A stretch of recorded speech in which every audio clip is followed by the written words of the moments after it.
So hello guys, papakita ko naman sa inyo kung paano magluto ng Chinese style ng bihon. So itong ating mga ingredients, ayan, kailangan natin ng luncheon meat instead of meat, fresh meat.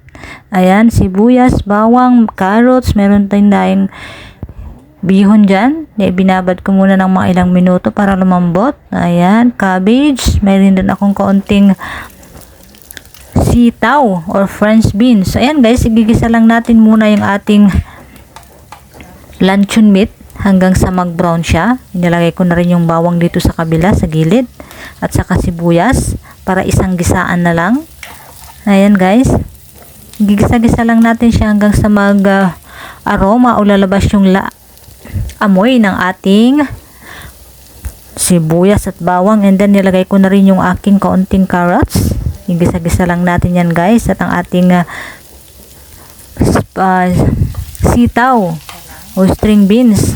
Pero kung meron kayong French beans guys, mas masarap dahil wala naman akong stock, kaya ito na lang aking ginamit. And then dito sa hiwalay nating bowl, maggagawa tayo ng sauce nya.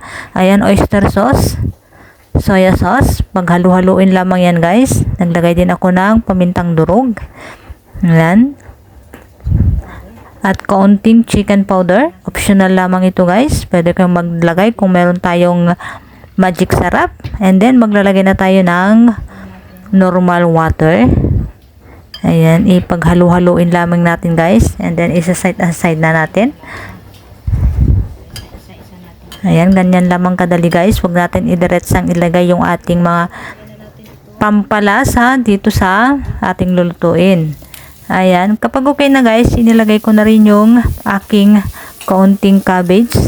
Ayan, kailangan crunchy ito guys, kaya wag natin masyadong lantain dahil ito yung nagbibigay ng karagdagang sarap dito sa ating bihon. So ayan guys, ito na yung ating nilagay na sauce kanina. Saka natin i-mix, and then ilagay na rin yung ating bihon.